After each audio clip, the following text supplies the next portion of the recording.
the Institute for the Study of Somatic Communication is a project that I started in 2016. This was after I had I got my PhD in 2014. I then went to the University of Florida and was teaching there dance improvisation, technical modern dance, which was a kind of a shocking return for me. Quite fun, but not the focus of my work. And then I was there until I was a visiting artist on faculty. And I was there until 2016, the spring of 2016.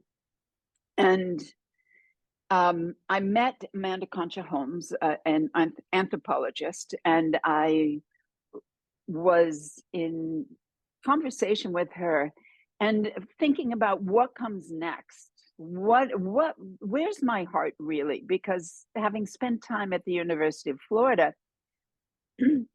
teaching dance, this was so off subject for me that I decided I really needed to step full-footedly into what I thought was the most important cutting edge of that my research had taken me to, which was the body is a mind. And when I function that way, when I understand body is mind, not has a mind, not the mind is, in the body, the mind is the thing that is important, but these two are completely knitted in such a way that one is inextricable from the other. That when I function that way, I start asking new questions. I start looking for new answers. I start expecting experience to be different, and it is. So the issue now, calling the body a mind, is not just a neat little thing. Theorists had been doing this, but they were theorists. They were not practitioners. I'm a practitioner. The basis of all my research is primarily practice, not solely. I mean, I'm also an academic at this point, but my orientation is toward practice. Can we do it? How does it happen? So for me, the body being a mind means that there are many, many, many things we do where we tend to call it the body because it is amplified by body. Calling it a mind is only somewhere underneath. Let me give you an image, the image of a Mobius strip. A Mobius, I wish I had a piece of paper, but imagine I have a strip of paper. Here it is, I'm holding it. And I bring it together at the top, I'm holding it. Now we have a circle, right? The strip of paper is working in a circle. It's got an inside and an outside. And if I run my finger along the outside of the strip of paper, it stays on the outside. But if I take that strip of paper and I put one twist in it, and I put it back together again, now I have a Mobius. I run my finger along the outside, and pretty soon I'm on the inside, and pretty soon I'm on the outside again. There is no inside outside. Thank you, Tanya, you did it. That is a Mobius. It doesn't necessarily have to look like a figure 8, but it can because of that twist. And that twist is living. I mean, that for me is what it means to be alive, is that twist. If the Mobius shows up as one surface, not two surfaces, as one surface, if you move around the Mobius and it is living, that is that motion that gets us moving around that Mobius. You stop and you take a picture of somebody at any point, and there's a body without a mind. So stopping the image changes everything. So motion is what's key to understanding a body mind. You can't sit back and think about it and come up with a body mind. You can, yeah, I mean, you can, but you miss many of the dynamics that are critical to it. So let's go back now and talk about what the ISSC is.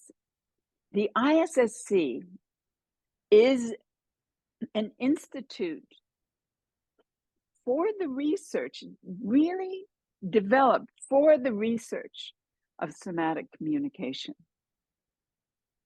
So for the study of somatic communication, the ISSC is interested in understanding what's different, because we are body minds. What is it that dancers have always been working with body minds.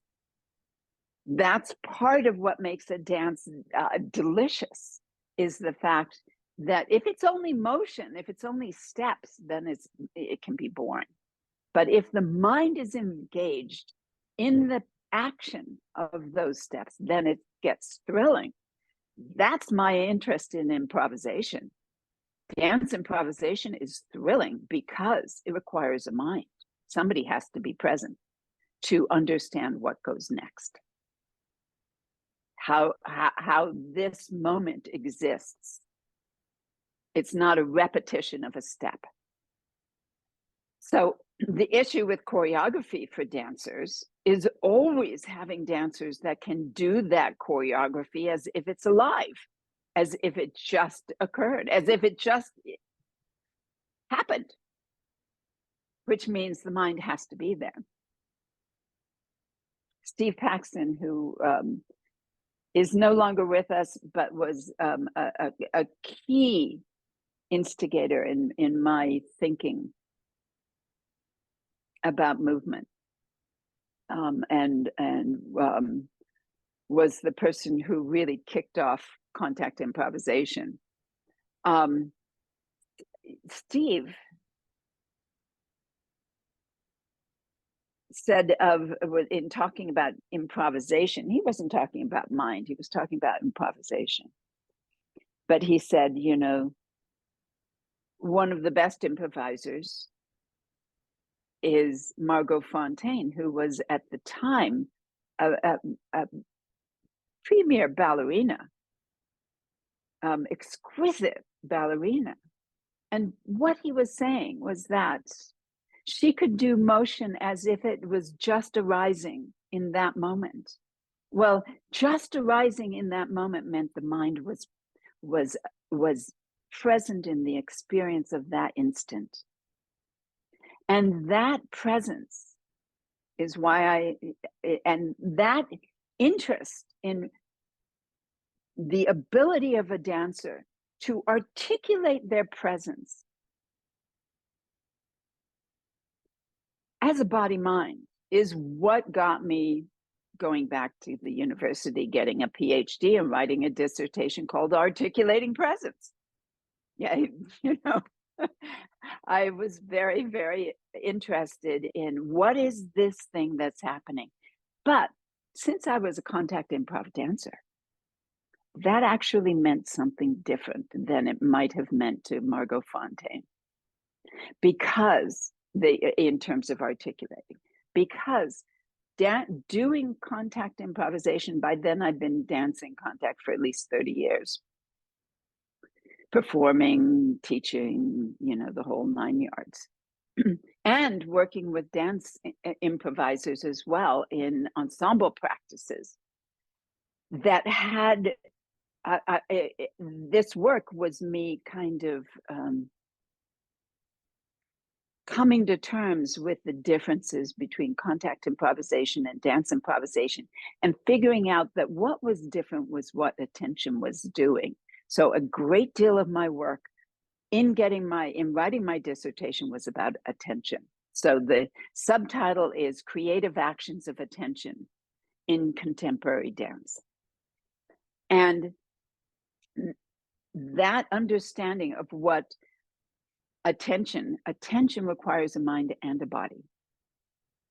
Attention is never just one, right? So creative actions of attention and how attention is key to articulating presence was a great deal of what my interest was.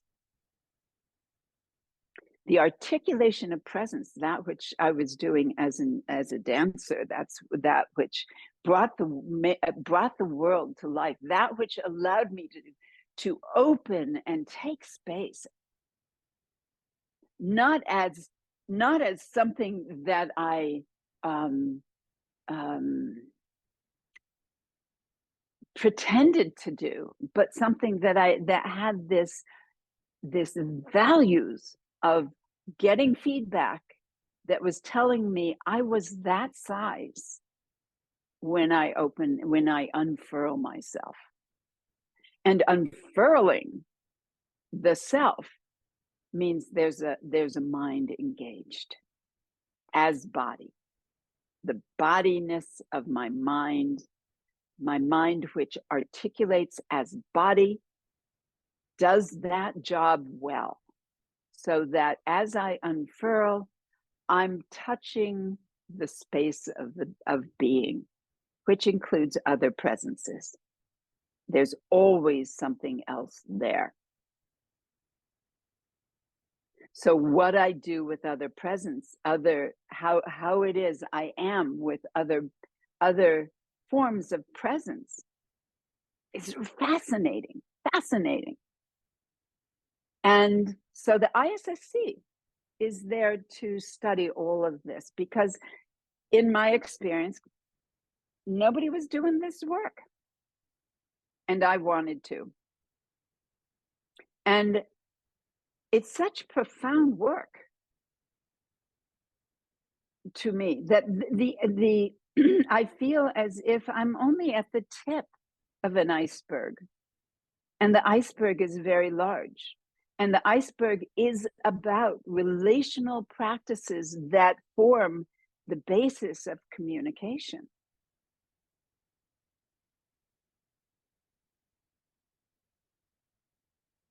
Because I am not a mind-body alone. I'm a mind-body in a sea of mind-body and in a sea of presences that show up in other ways.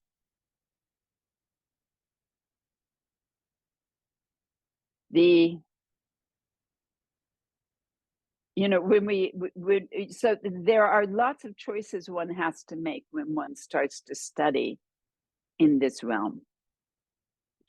And those choices have to do with what we think stuff is.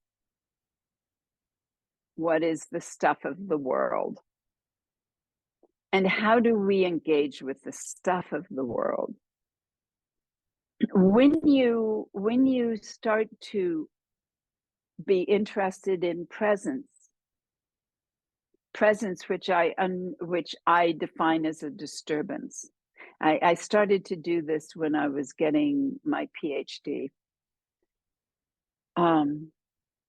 And presence, which was defined as a disturbance, was to do that was interesting to me.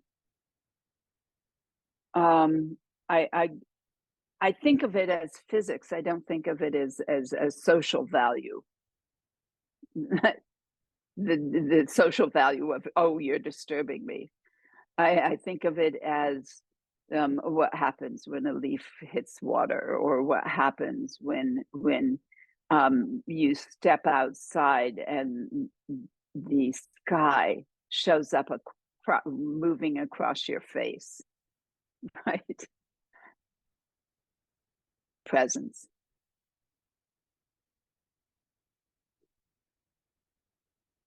The ISSC, and I realize I can go down this path with you about presence and what it means to be disturbed.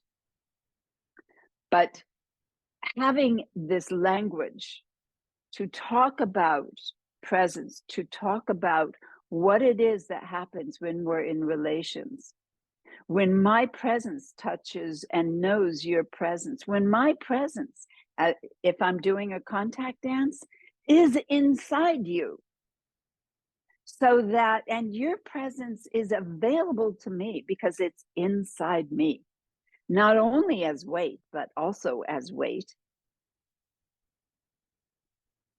not only as pressure, but also as pressure, but not being so entranced by those things that I'm not also noticing what presence itself is doing, and realizing that because I have the capacity to move inside another body, I can be inside that I am, in fact, inside that person's earth. The earth is always present in me. I feel it, I know it, but I also know the earth as present in the person I'm dancing with, and their earth becomes my earth. Thus, that which is Nita starts to become this larger form. I'm no longer bound at the size of my flesh. My partner's feet are mine. And whatever is happening to my partner starts to be happening to me. And then I also realize, golly, I notice when my partner is attending to something else. I notice when my partner is not actually with me. I'm with them, but they're not with me. That becomes clear in a flash. How is it I know that? If I'm not looking at them, if my eyes are not on them. Again, presence is a disturbance. The mind that is a body has this extraordinary flexibility that we barely recognize. So that excitement, that I find tremendously exciting. And then we put that into ensemble where people aren't always touching. There's a great deal of space. And we start to recognize, oh my God, I can feel where my partner's attention is. So I started I started this in the 90s, in fact, or the early 2000s, maybe, saying, move at the speed of your partner's attention. And then move at the speed, it was the 90s, move at the speed. I guess I was asking, I had a research lab at the time in Santa Cruz, and I asked the research lab to notice their partners notice your partner's presence was where it began. Then it went to notice your partner noticing your presence. And then it went to notice your partner's noticing your presence. Noticing you're noticing them, so that we got this loop going of noticing, which meant that this kind of thing was starting to happen between people with people's attention. They weren't just doing this. This was like notice your partner's attention, your partner's presence, rather. This became notice your partner's noticing. And then we got into this thing that just wrapped around. And when that happened, the dance changed. It was extraordinary. It was exciting to have that happen. Because dancers now we're moving with much greater ability to sync with one another. So of course there were tremendous amount of synchronicities happening. People were doing things that were extraordinary. That's what got me going back to get a PhD. And that's what we're interested in exploring when we're doing the ISSC within the context of somatic communication, body-based communication. Now, the thing about somatic communication is it's not body language as it's understood. Body language is when I go like this. Yeah, I wrap my arms around my chest because I really want to protect my heart from whatever it is you're saying. And then there are all these kind of ideas of, I think I saw in a business site, micro communication, micro body language, or body language on the level of, and it all really has to do with this very gross level of bodily communication. What we're interested in is so much finer grained than that. It's the kind of language that happens in milliseconds across bodies. And when that happens, then we're interested. Now we're wondering where's this going to go?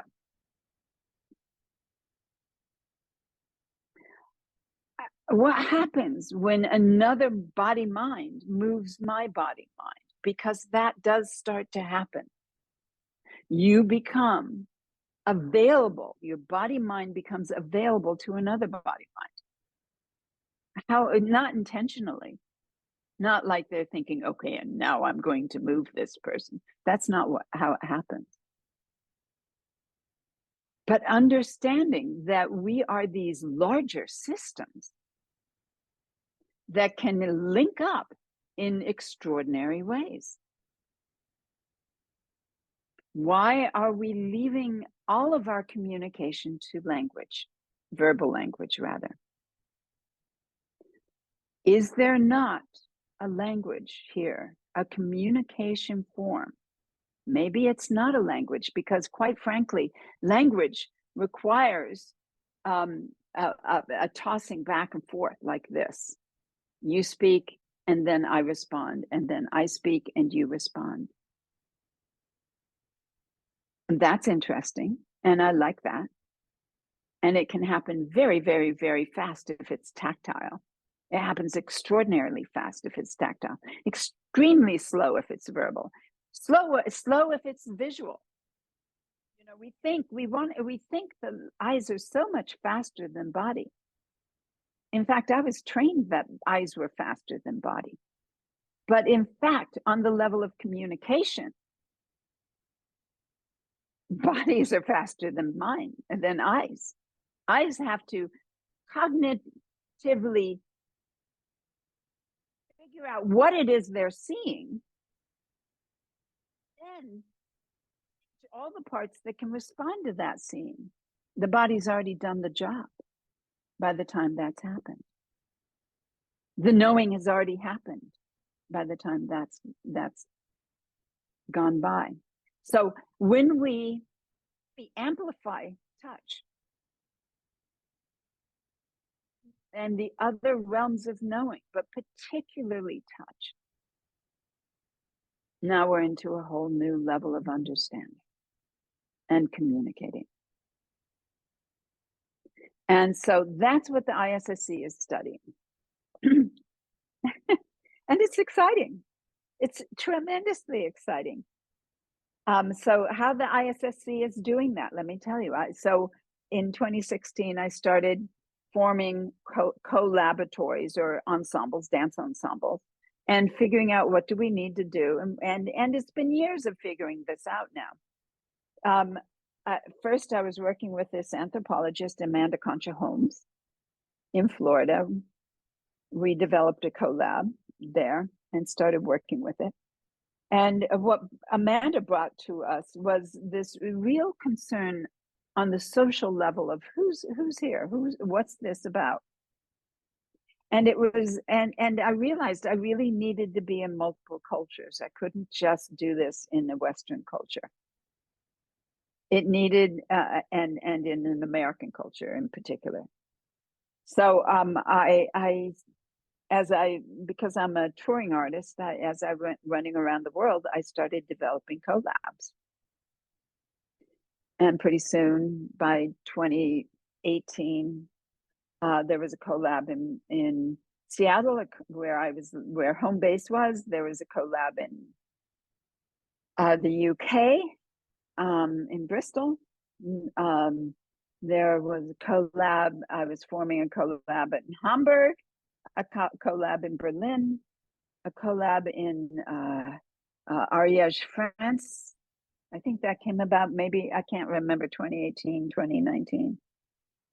There were collabs. Yeah, you can see I'm thinking, because there were lots of places and people that wanted collabs.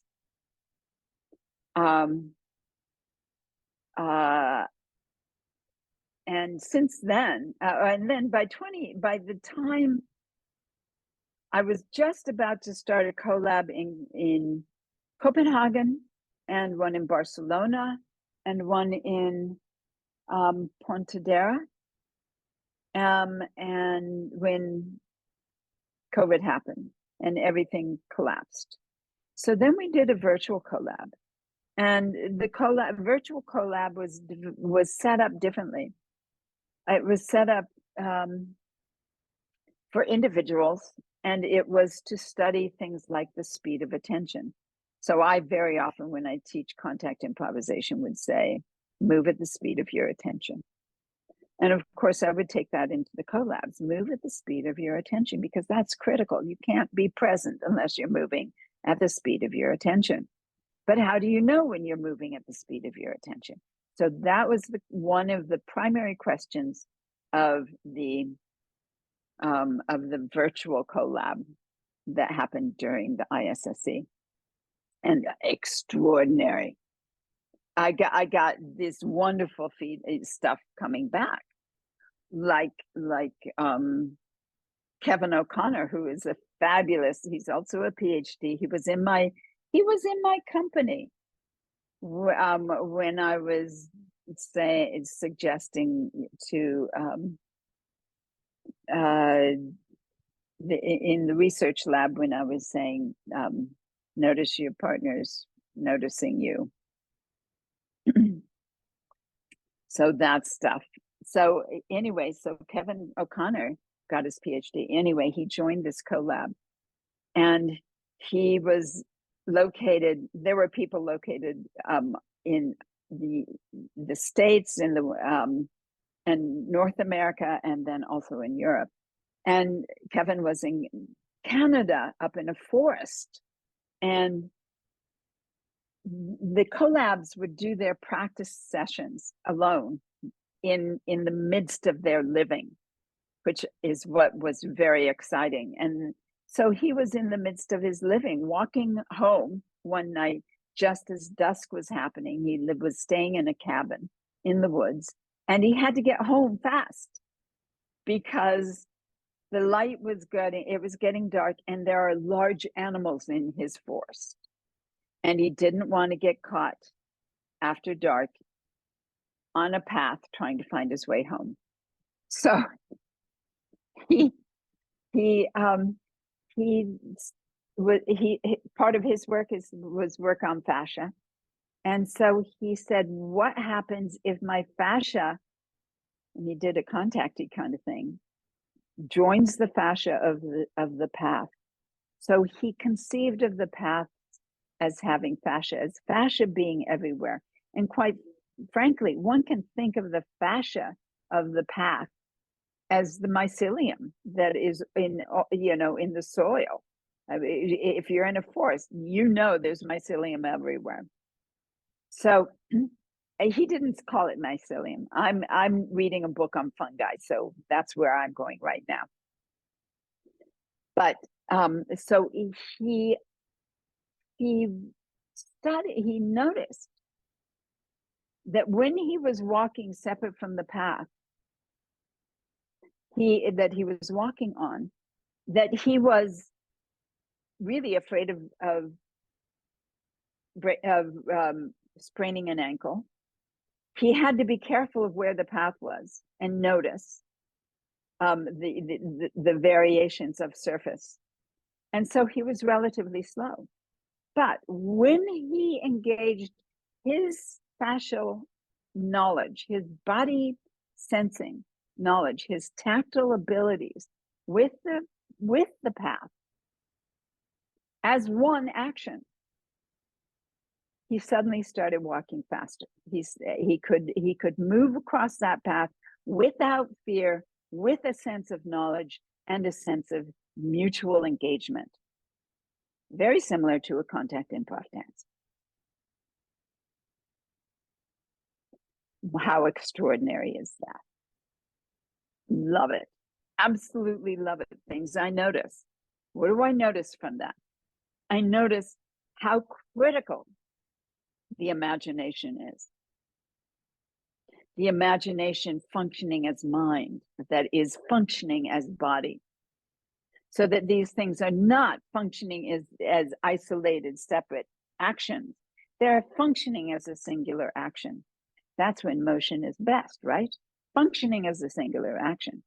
Exciting. I notice the physicality of this, that it has to be physical. Doesn't happen if it's not physical. So anyway, where are we now? There's so much that the ISSC is looking to produce information. Let people go off, live their lives, and bring this information to us. Let collabs dance together and bring this information to us. So there's a lot of exciting levels that the ISSC can work on. And I'm thinking Leighann. Leighann, I have to introduce as the global coordinator of the ISSC, and she's phenomenal. And so I'm going to speak to her. Leighann, you know, we need to set up a collab that is an ongoing virtual collab, a collab that is specifically for individuals. And we have to figure out the research practices of that. But I do have the research protocols for the virtual collab that we did during COVID. And those are already pretty good. Right now, right. I'm developing the with Anne-Sophia Reichert, who is a PhD from the University of Chicago, living in Berlin, who directed our virtual collab. She's been part of the ISSC. One of the chapters of her dissertation is on the ISSC, and it's fabulous to read. It's fabulous to read.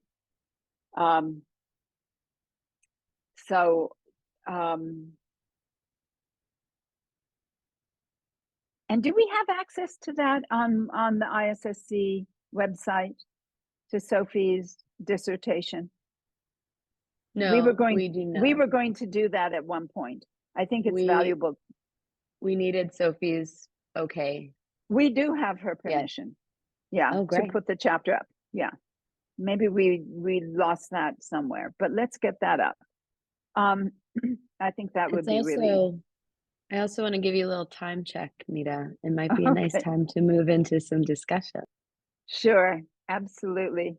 Let me just I'll wrap this up and say that the ISSC right now is developing collabs all over the world. Literally, it's exciting. It's a blossoming thing.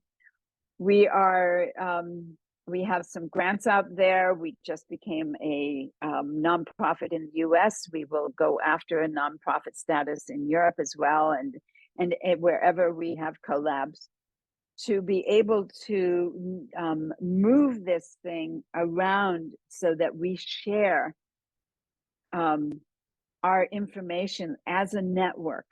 We want to get this curiosity and this language passing around the world. We want to change what people think being a human being can be. We want to change this notion that the mind lives in a body, that these things function, and return people to understanding how important attention is. Yeah. It's a timely time for that, isn't it? When attention is all going into these little things here. But when what is possible is this extraordinary, I mean, this facility is extraordinary. We don't even know what it can do. We don't know what a body mind can be. We have no idea. That's what the ISSC is about. What can a body mind be? What can it do? That should be our byline. Okay, it's open. What are your questions? I mean, there's a lot here. It's a huge subject.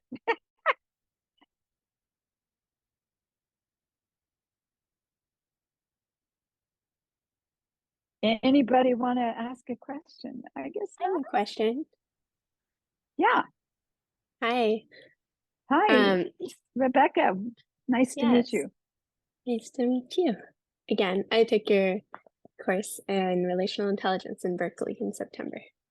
Oh, did you? That was so much fun. Didn't we have fun? We're just so much fun. Developing a new one for next year, for this year, I guess. Amazing. I'll probably be there. Be great. My question, I find this idea of body-mind awareness so mind-blowing, body-blowing, because since the workshop, I've been practicing it, and it's totally changed the way I relate to people. And God, how wonderful. wonderful. I do work as a consultant leading social change initiatives, helping clients who want to make some sort of impact do that. And I envision so much potential for this greater collective awareness and awareness of self to drive groups towards a goal. But kind of this leap that I'm struggling with in my head is how to bring this awareness to people who are not really aware of their own bodies. Like, they're not dancers, they're not movers necessarily. And I'm wondering if you've done any research or investigation in this concept with people who are not as in touch with their own mind bodies. Right. I wonder, as you're speaking, I have not done specifically research. My mother could not tolerate being touched, so I'm familiar with such people. I can't say she wasn't in her body, but she did not like being touched, which to me meant touch was extremely heightened for her, likely.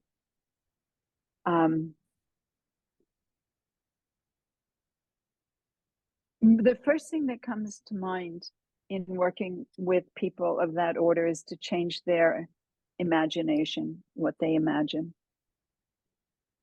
is to engage them imaginally. So because to not be in touch with your body, you have done an imagination. You have done something with your imagination. The body is imagined as much as it is felt and experienced and is concrete, it's stuff, but it's also very profoundly imagined. And that imagining of the body is something that we have to carefully articulate for one another. It's so easy for a teenage, I'm thinking of a teenage girl, but teenage anybody, to get to have someone say something about their body and they change their imagination about their body, and now they've got a problem.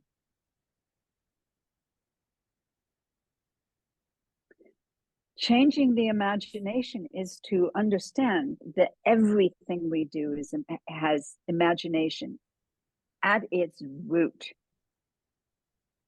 What culture does is it returns the imagination to people in a predictable form so that you will repetitively articulate your imagination the same way over and over and over again and create stability, because the imagination is not stable.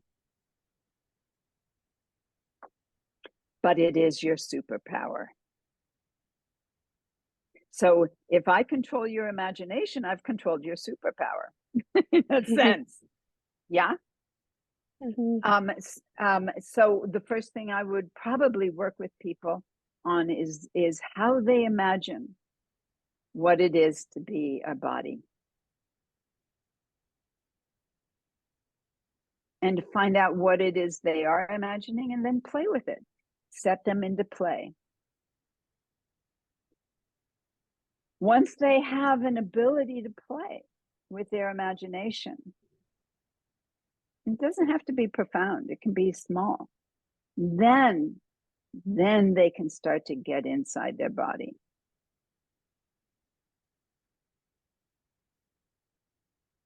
So what is it to touch an orange before you touch an orange? And to feel, what if you could touch an orange before you touched an orange? What would that feel like? What would that be like? You know, you know what a chestnut looks like before it's open, but you know, when it just falls off a tree, it's prickly. It's terribly prickly. We put our hand, you know, if you were to try and touch that thing, your hand would be setting off, imagine prickles, crazy, before you even touched it.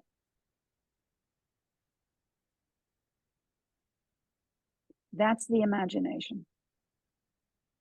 It's there, it's present. It's speaking to you.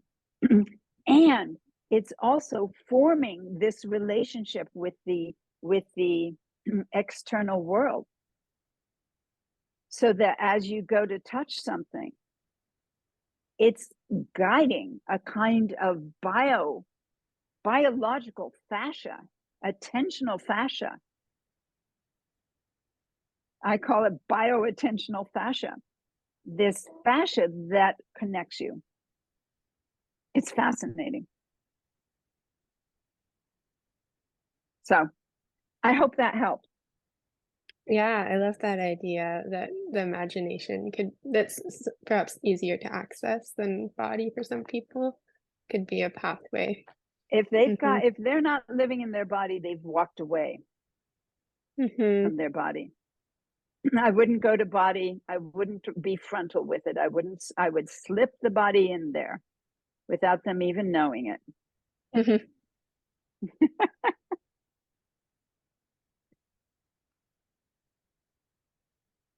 Anybody else? Yay, Tanya.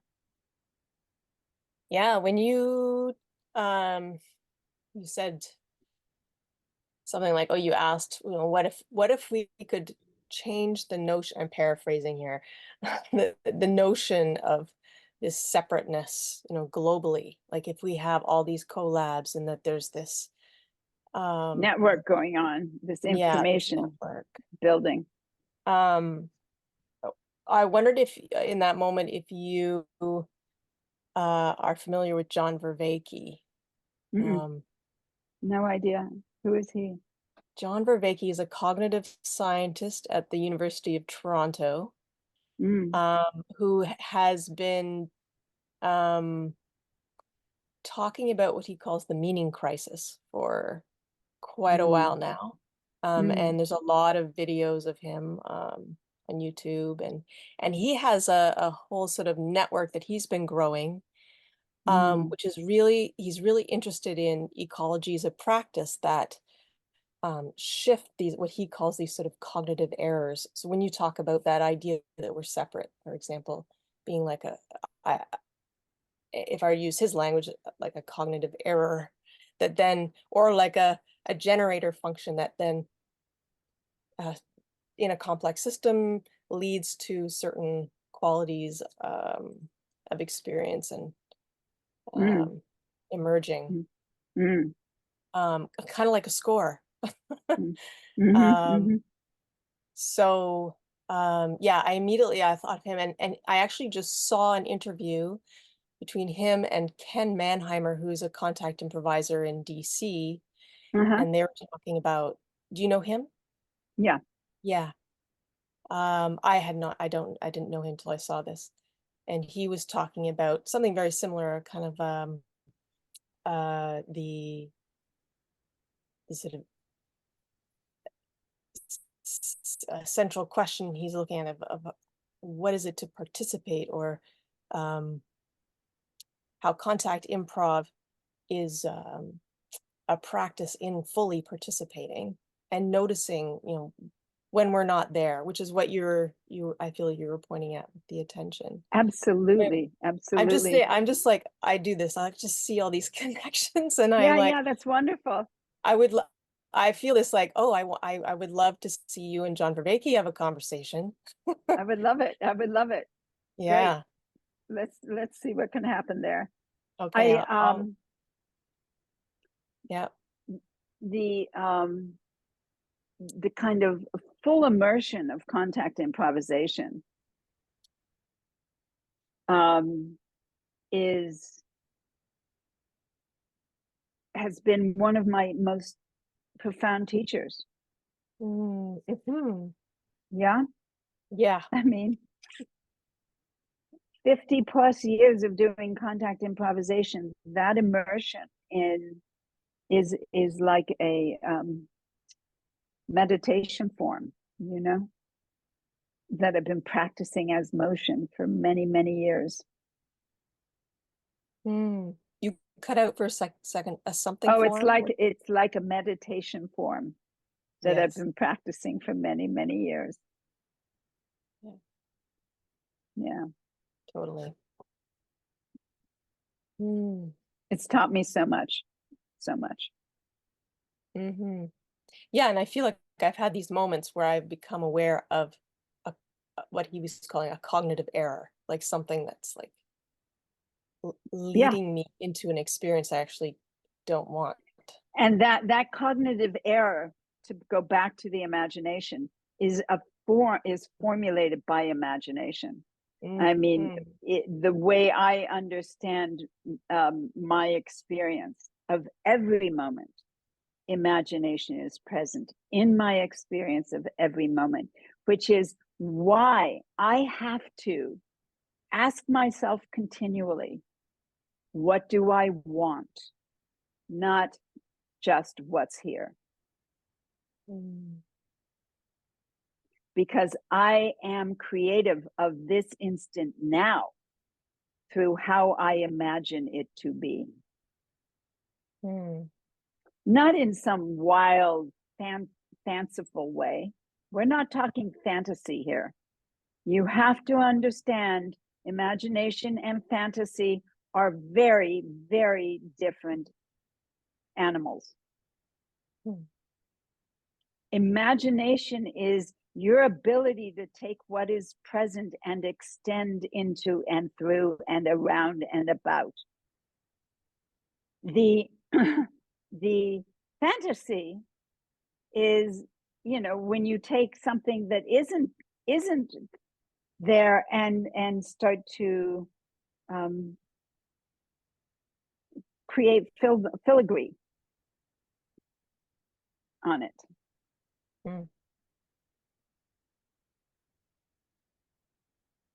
You put Unicorns Unicorn came to everywhere. Right, unicorns everywhere. yeah. Now, if the horn of a unicorn was something you could grow out your nose and out your face, go ahead and do that. Imagine your nose grows into a unicorn, I don't know, something that maybe you become an elephant, who knows? But that ability for the nose to move outwardly as an experience is imagination.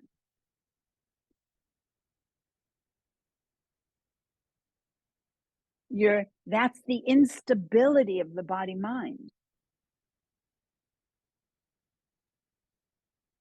I just want to reflect one thing. I know that there's a lot of us, so I'll just be really brief.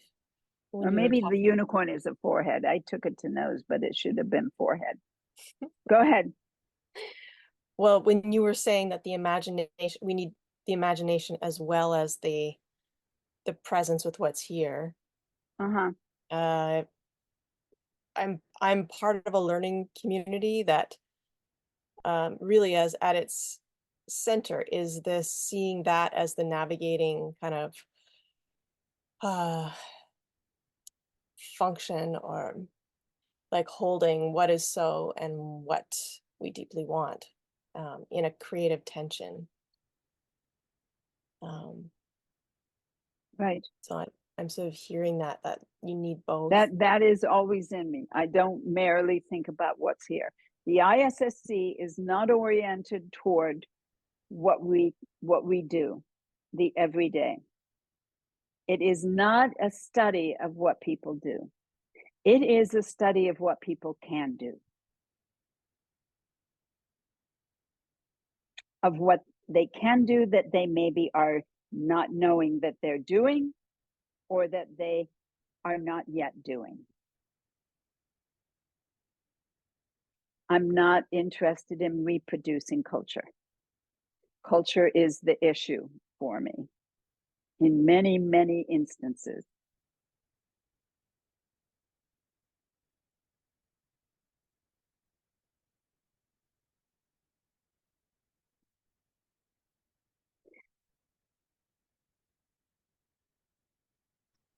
I know Are there that any other Gretchen questions? was Had a raising question. a hand at some point, but now I don't see Oh, Gretchen. unfortunately, yeah. But I know you and Gretchen are tight, and so maybe there can be a little follow-up moment there that happens. Yeah. Is there anybody else that had a quick question? I know we're up against the wall. Yeah, go for it, Amanda. Wondering if this work, I mean, I appreciate what you said, that you're not interested in reproducing culture, right? I think that's that converges with my research too. And culture is dynamic, culture is changing. Yes, it is. So I wonder if you feel that this work specifically can only be done you mentioned, dance and movement. Can it only be done in a tactile way? I'm like thinking how it can be, brought into like more academic settings where it might be very hard to ask people to actually physically touch each other. But I would not, when I say tactile, I don't mean people need to touch each other. I mean the extended body, the body that is not stuck at the skin sac as a skin sac. The body that can grow that unicorn. Yeah, that body that I unfurl when I open up, that body is tactile.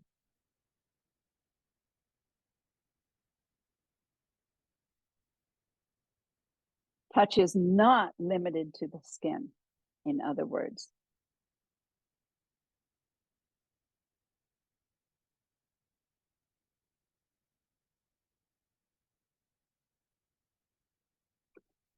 Gretchen, you had your hand up.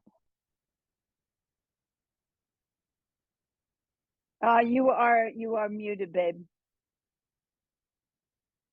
Oh, I Alex. was just really struck by that image of the guy in the forest and the path, and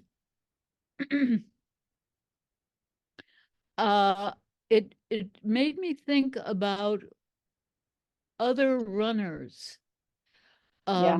particularly in Mexico and I believe also in Africa, who they have fabulous runners, Mm-hmm. and they run barefoot over Mm-hmm. wildness, and it that must be true for them.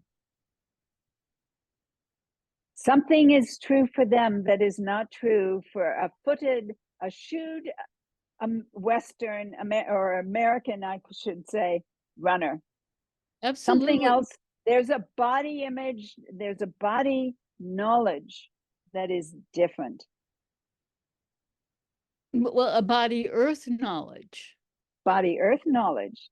Absolutely. It's Yeah. relational always. Yeah. Yeah. Yeah. And Yeah. that was just enormously powerful to me. And um